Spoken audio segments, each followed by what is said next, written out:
एक खूबसूरत बादशाहत बेरीवेल में एक मेहरबान और नरम दिल शहजादी नल रहती थी।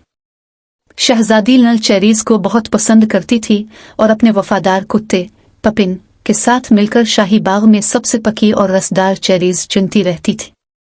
एक दिन जब शहजादी नल चेरीज चुन रही थी, एक शरारती जादूगर मालविडियो ने इस पर एक बद्दुआ की।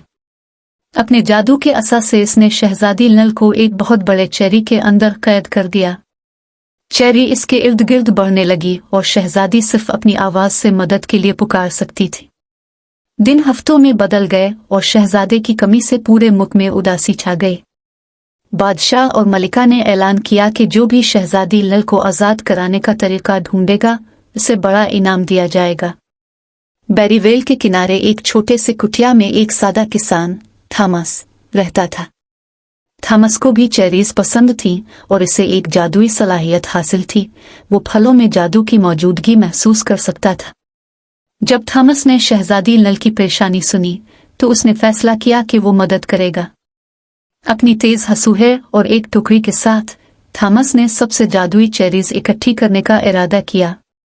हर चेरी जो उसने चुनी हल्की सी चमक और अपने राजों की सरगोशी करती थी। जब उसने ज्यादा चेरीज इकट्ठी की तो उसे लगा कि वो शहजादी नल को कैद करने वाली चेरी के करीब पहुंच रहा है। एक शाम पूरे चांद की रोशनी में थॉमस शाही बाग के दिल में पहुंचा। वहां सबसे लंबी चेरी के दरख्त पर एक चेरी थी जो चमकदार और जादुई थी। थॉमस ने एहतियात से इस चेरी को तोड़ा और नरमी से अपने हाथों में पकड़ लिया। अचानक चेरी रोशनी और गर्मी से चमकने लगी। एक नरम फटने की आवाज आई और चेरी खुल गई, जिसमें शहजादी नल महफूज और सालम मौजूद थी।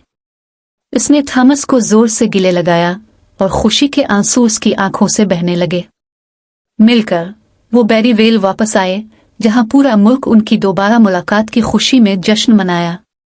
बादशाह और मलिका ने थॉमस का शुक्रिया अदा किया और उसे मुल्क का हीरो करार दिया। और मालविडियो जो शरारतें करता था मुल्क से हमेशा के लिए निकाल दिया गया।